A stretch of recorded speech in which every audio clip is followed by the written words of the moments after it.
Hi, I'm Canadian Johnny Lawrence, and I want to talk to you right now about four things that directly affect your confidence. Not just speaking English, but because I coach on English to students all over the world. I've been doing this 7 years. I've personally did more than 24,000 one-on-one classes. I've met more than 7,000 professionals in 70 countries. So you learn a lot just by doing it day after day after day. And now I'm beginning to share things that I've learned over a period of years from experience to help you. And one of the biggest things, if I could tell you one of the most important lessons, one of the most important bits of information I could ever share with you is regarding your confidence.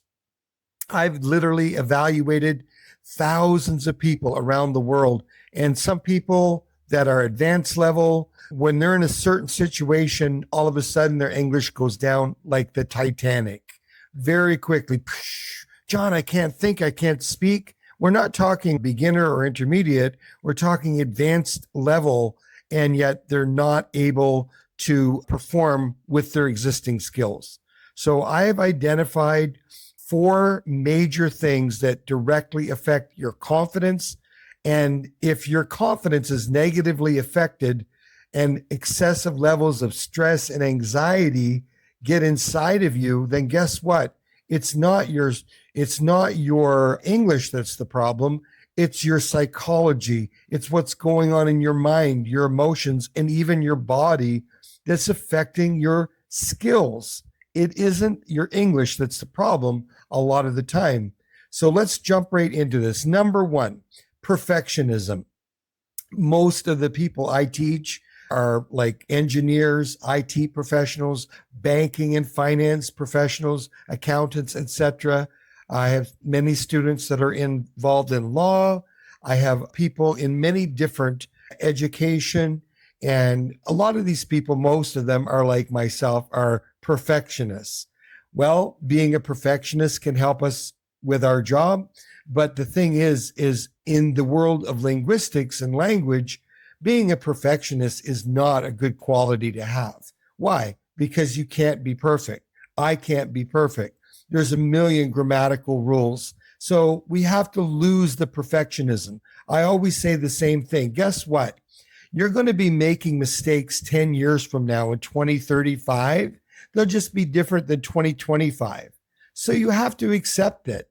I make mistakes, you make mistakes. And I'll tell you a secret in the English world, nobody cares about how brilliant your grammar is. They're just listening to you. As long as they understand you, it's fine. Nobody cares about your grammar except maybe an English teacher. I always say if you want to go crazy and study grammar for about 2 weeks, stand alone, just activity, getting a big, thick grammar book, have a psychologist ready because probably you're going to need to want to call one. It'd be like, yeah, hi. Yeah, I need an appointment right away. Well, what's wrong? I've been studying grammar for 2 weeks and studying grammar for 2 weeks. Oh my God, we have an appointment this afternoon. Get in here. If you keep practicing a little bit every day, your English will get better every year. And evaluate your English skills yearly, not monthly, by the way. Every year, you're going to get better in English. And guess what happens? By default, your grammar will get better. And I don't recommend studying it as a standalone practice. Number one, you accept I don't speak perfectly. Number two, I'm not going to apologize for this.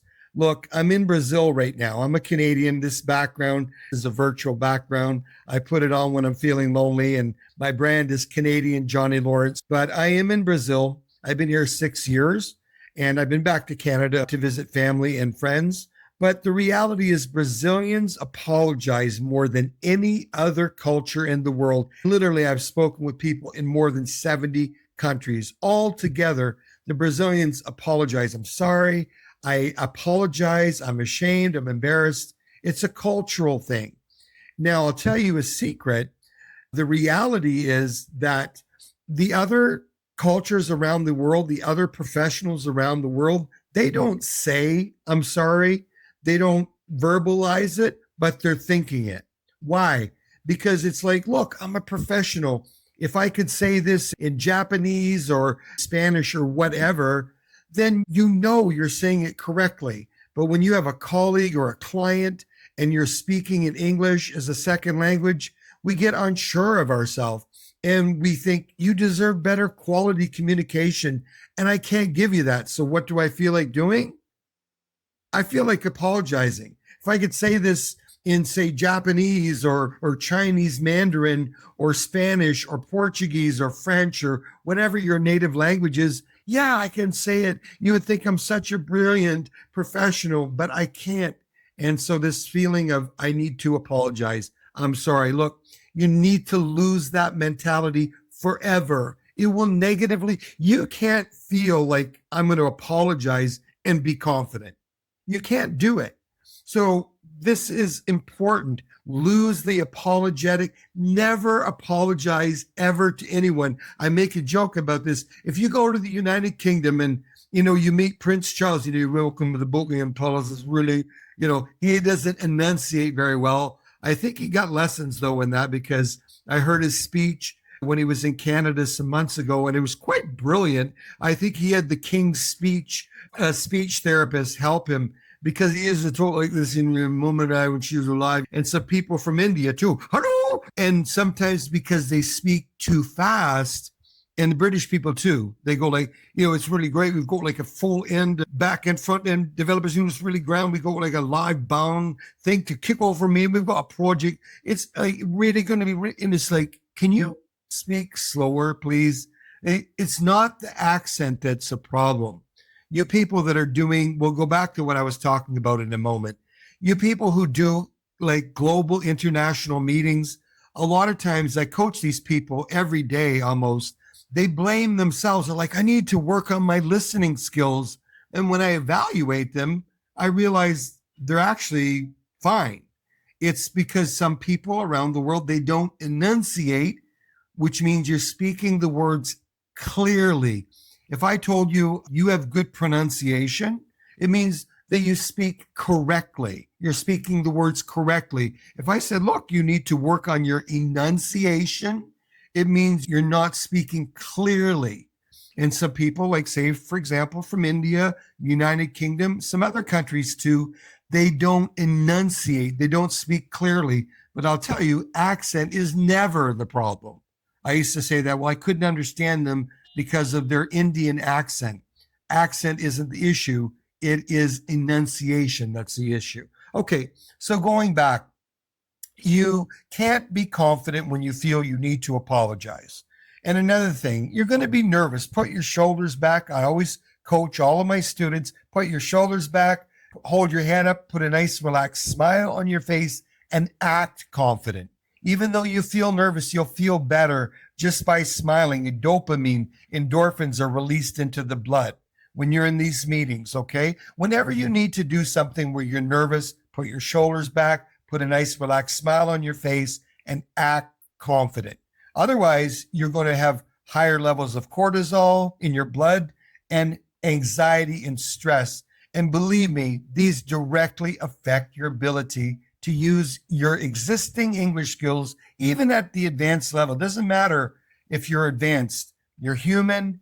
And if there's too much anxiety, too much stress level, or fear, which would be the worst, all of this together, you're not going to be able to speak as effectively, even listening effectively as you could. Okay. So forget perfectionism, number one. Number two, never apologize when you're making mistakes. You're always going to be making grammatical errors, whatever it is. Get used to it. Don't apologize. You need to see yourself as equal to everyone in the room, whether it's an online meeting or you're meeting people in person. You need to see yourself as equal to everyone in the room, because you are. How can you be confident if you think, oh, she's up here and he's down here? This is not the reality. You're equal to everyone in the room. They may be more important. They may be the owner of the business. They may be the manager, but you're equal to them. We show respect to one another. But I always say this, look, I'm not superior to anyone. I know that for sure, but I'm not inferior to anyone either, no matter who they are. And that's not arrogance, that's just the truth. So you need to hold yourself like that. You need to have what I call quiet confidence. So never, ever say, I'm sorry under any circumstances when, not if, when you make mistakes in English. Never say those words. And look, don't think that you need to apologize. And another thing, in the professional world, if you're dealing with, like, I'm a Canadian, but if you're dealing with someone from an English country, a professional job interview or whatever kind of environment, social, professional environment, educational environment, nobody wants to hear other people say they're sorry when they make a mistake in English because you didn't do anything wrong. And it's bad for your confidence, number one. All right. Next, number three. What is it? Well, it is fear of making mistakes in front of other people. Now, when I say this, I also qualified it. I've been saying it for 3 or 4 years. It's not just the fear of making mistakes in front of other people. It is really fear that I'm going to feel embarrassed. I'm going to feel ashamed in front of these people. And let's be honest, sometimes it can be terrifying to speak in front of other people. Why? Because we're afraid that I'm going to look stupid in front of these people. And that just is a killer, right? And so the anxiety levels go up, the stress levels go up. And then, God forbid, but if fear gets a hold of you, that's when people start shaking and basically go down like the Titanic. You need to put your shoulders back and you need to be prepared. You need to be yourself, whether it's a job interview, giving a presentation, a report, whatever it is, interacting socially, professionally, you need to be yourself, but act confident.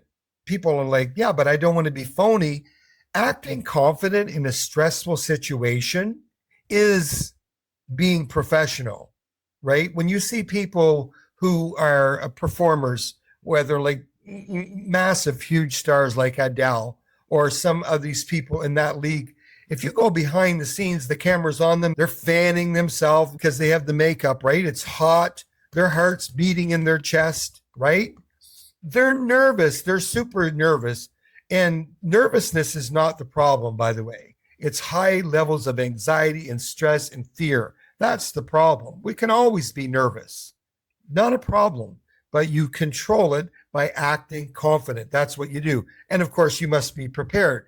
But when you see someone like Adele get out there, she's waving and smiling, right? Why? Because she's a professional. She's so nervous behind the scene. She's going to go out and do her thing. And there's a lot of people, a lot of pressure, right? Nervousness is not the problem. I always say, make nervousness your friend. And if you do, you will be okay.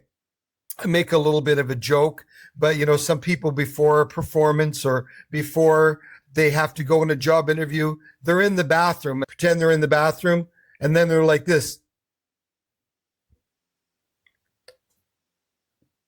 Then they get in front of the HR people and they're like, good morning, how are you? Seconds ago, they're throwing up, literally, or feeling like they do. You need to do that.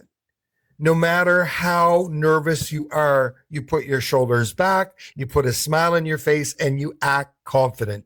I was going to be a professional actor. My family, my friends, my English teacher all encouraged me. Yeah, John, he can do this. And I was going to go to a very prominent university. It was called Ryerson University in Toronto, Ontario, Canada. They changed the name last year, I think, or 2 years ago. But I went in a different direction, went to a theology college, actually, and learned teaching and ministerial theology related things. And I'm glad that I did, actually. And so I know what it's like acting in front of thousands of people. I did a live play. It was an Easter play. There was like 2,000 people. I had like a 10-minute monologue. It was actually 11 or 12 minutes. That is so long. And I have to get my lines right. I wrote a script and I was playing the Apostle Peter in a church at Easter. I was so nervous, but I was prepared. And when it came time to go out on that stage, I had a beard. I grew a beard and had like first century clothing. And it went really, really well. So I'm told. that it was one of the best performances that they ever had at Easter. And of course, I was humbled by that. I was so nervous, my heart's beating. But when you're prepared, you need to go out there and act confident anyway. You're not going to be perfect. There was some lines that were not perfect. We're not perfect. We're going to make mistakes. Nobody cares. Okay. But this third thing of fear of making mistake, fear of being ashamed, fear of feeling embarrassed, fear of looking stupid, I'm not minimizing it. It's a real fear. That's why public speaking is one of the number one fears. But what's my point? You need to be able to go out there and do what you do without letting fear and anxiety and stress control you.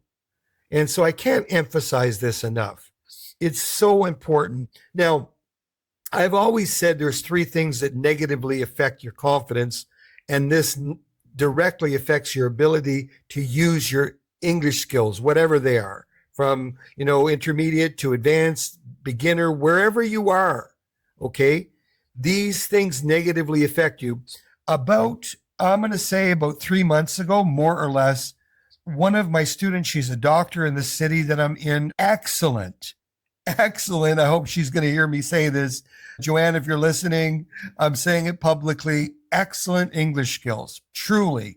She'd been studying at a popular English school here in Brazil for a long time. So she had great skills, speaking, listening, reading. Not sure about her writing. I don't usually evaluate the writing, but really good, advanced level for sure.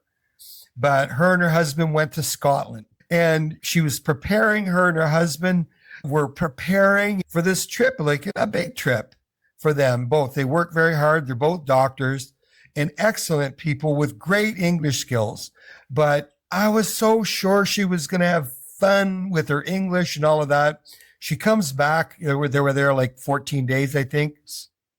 And she came in the class, and I'm looking at her face, and I'm like, whoa, she doesn't look so happy and excited. And slowly she began to tell me that this was not a great experience. She's like, John, I couldn't order food at a restaurant. I couldn't describe things.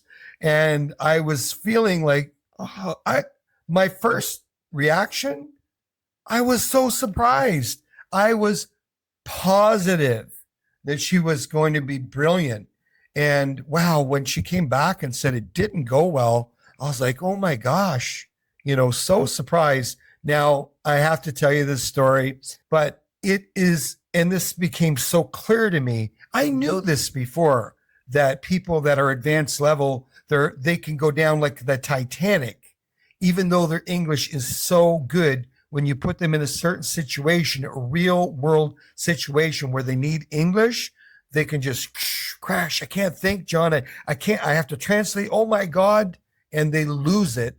And then suddenly they just feel frozen, and it's embarrassing for them. They feel literally embarrassed by their performance and down on themselves. She definitely was not happy with the way she operated, but she said there was one point where my English was really good. And I'm like, oh, wow, tell me about that. So they had rented a room in a hotel, and she's a dermatologist. So she goes in and she's like, what is this? And on the bed, there was a spider. And oh my God. So she takes a picture, calls room service. Yeah, hi. And lets them know that there's a spider. She wants the bedding changed, which actually didn't happen so quickly. So they were not so impressed with the service, to put it lightly. Anyway, they went out, did their thing. They came back to the room later in the day. And guess what? On the wall, there is not a lizard, a spider, And so she takes another picture. This time it's like, I don't want my bedding changed. I want another room. Not too much to ask, right? So she talks to the concierge, and he's like, we don't have another room, unfortunately. Joanne's husband is looking on booking.com. You actually do have rooms. We can see them right here. There is vacancies. And then he was trying to direct them to another place or something 25 kilometers away. And so Joanne, polite as she is more introverted than she is, suddenly started telling this concierge in very plain English. Her English level suddenly improved dramatically while she was angry. I've heard of people maybe drink a bit of wine or something like a drink, they can suddenly start speaking better because they're not anxious. They're not worried about how am I coming across, right? With a little glass of wine or something. But I'm like, wow, this is revolutionary. If you get really angry, apparently, at least with Joanne's experience, the English level goes up too. And she began to say, look, basically, we know you have rooms. And if you don't give us another one like now, we're going to give you a review on Google Maps that you're probably not going to like. So anyway, she said it in perfect English. Hi. Yeah, it's whatever his name was. Great news. We got you another room and you can move in immediately. So I thought that was funny. But the reality is what I learned from that is so important. Again, I added on a fourth very real thing to perfectionism, this apologetic mentality, being afraid of making mistakes in front of other people, which is very real, fear of being ashamed. The fourth thing that negatively affects your confidence, and rightfully so, is lack of, I need to change my hand, been holding it out like this for a long time. I love my new lavalier mic, by the way, and imported from the US, and I have two of them I find really good. It works well. Hopefully you're coming in loud and clear. I can actually put this a magnet on my hat, but I'm just holding it here so I can make sure I have maximum sound quality. But, when you don't have a chance to use your English day to day, like some of the students, I call them students, but professionals around the world, some of them don't get to use their English at all. A really funny guy from Turkey, they call it Turkey, not Turkey. I like that Turkey, kind of like French, Turkey, not Turkey. So he works for UPS as a logistics professional. How often do you get a chance to use your English? And he's like he's figuring it out. And he's like, about once every 2 years. Like, two years, okay. Most people that I chat with use English once or twice a week, an online meeting or in person, but usually online, or they're doing some kind of customer service or sales and international customers, colleagues. But some people are just preparing. They don't get to use English at all. And they just keep going. I will tell you a secret, if I can sell you on this.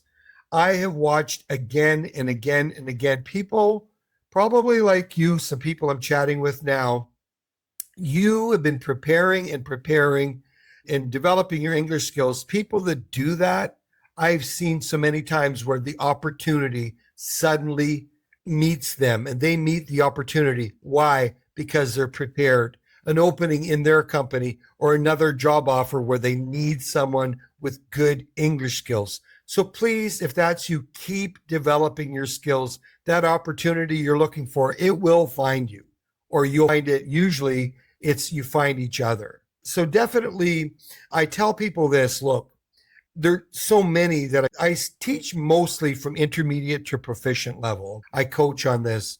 But if you were just suddenly transplanted to Toronto, Canada, this virtual background you see is Toronto, Ontario, Canada, or Ottawa, the capital, anywhere in Canada or US or United Kingdom, Australia, New Zealand, if you were just transported there and started a new life and worked day to day, within weeks, some people would be like, I stressed so much because I didn't think I could do what I'm doing.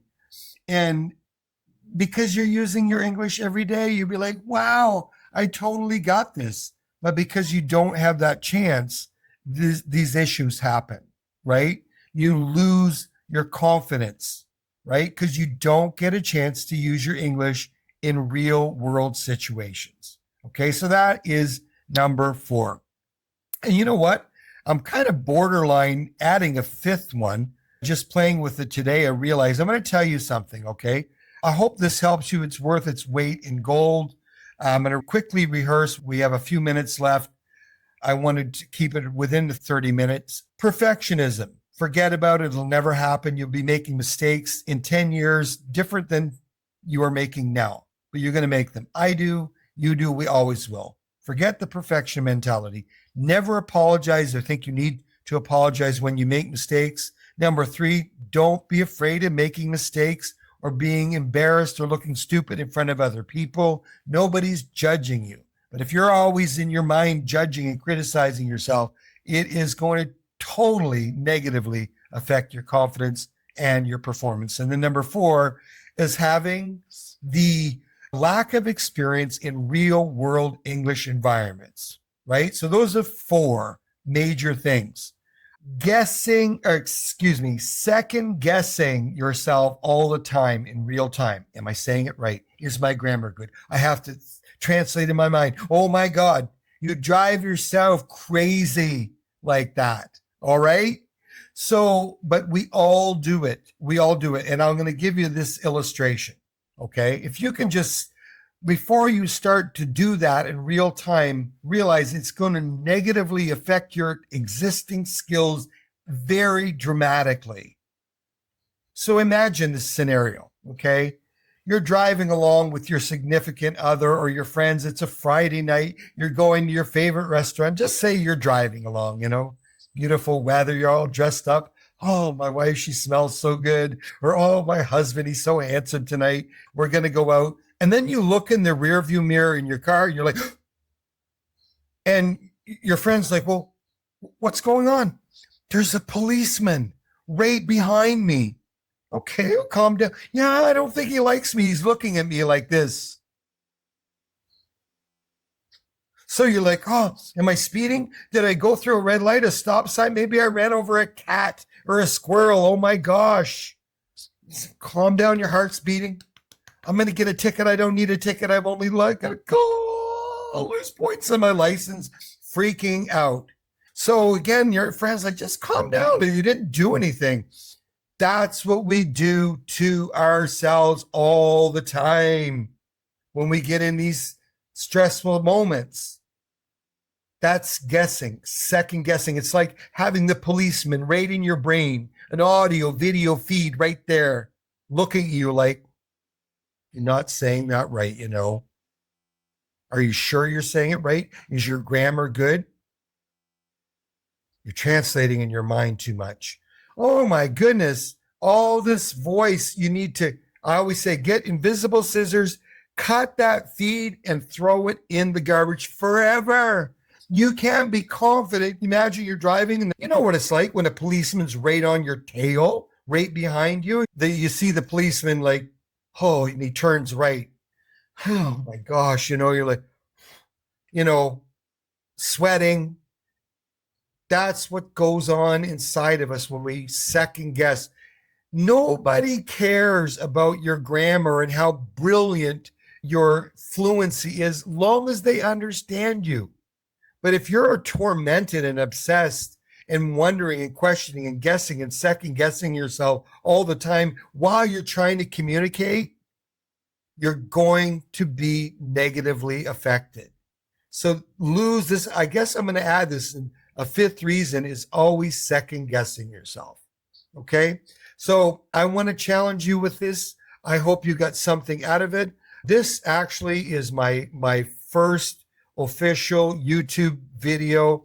I'm going to be posting. I didn't even do my introduction. So I guess this is kind of my introduction video. My name is legally John Lawrence, but for fun, it's Johnny Lawrence. I decided to wear my hat today. This is my first video. I hope you got something out of it. I have a lot more to share with you. I will introduce myself. I've been preparing for years to launch my own channel. I would say like my own show. I want to have guests on here from people I've met all over the world. It doesn't need to be just me. I prefer to have other people. But as I coach, I'm going to share with you things.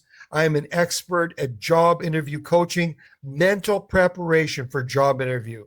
I coach people for the confidence building, as we just talked about. I coach people for the IELTS. I've done, I don't know how many, 1,000, 1,500 classes just teaching people, helping them prepare mentally for the IELTS. And I coach people and help people every day. I've been doing it every day for 7 years. and I learned so many things, and I want to share them with you. I want to help you. I coach on public speaking. I'm a professional speaker. I love doing it. I still get nervous, but it's an excited nervousness. So if you need coaching for public speaking, job interviews, confidence building, because I'm starting my YouTube channel because it's new, I'm still taking private students. So if you need some one-on-one coaching, you can check out my email address. Will be there for you to reach out to me. And I will be happy to set up an appointment and evaluate you if you want me to give you very good feedback as to what level you are, like high, beginner, or intermediate, middle intermediate, upper intermediate, advanced, proficient level. I can usually do that in a very short time. I'm like an eye doctor. I have my equipment and I'm able to quickly evaluate what level you're at. Even, you're between intermediate and middle intermediate. You're like 2/3 of the way there. I'm very, very precise about that. And so I will be happy to meet you one-on-one. I don't know how long I can continue to do that, but right now I will be able to do that. So I am happy that you stayed through the whole session. It's about 35 minutes in concluding. I want to thank you also for giving me a chance to come into your space and do some coaching. I really hope you got a lot out of it. I'm Canadian Johnny Lawrence, and I'm happy to meet you. I'm hoping to be able to meet people around the world that I've just only met online.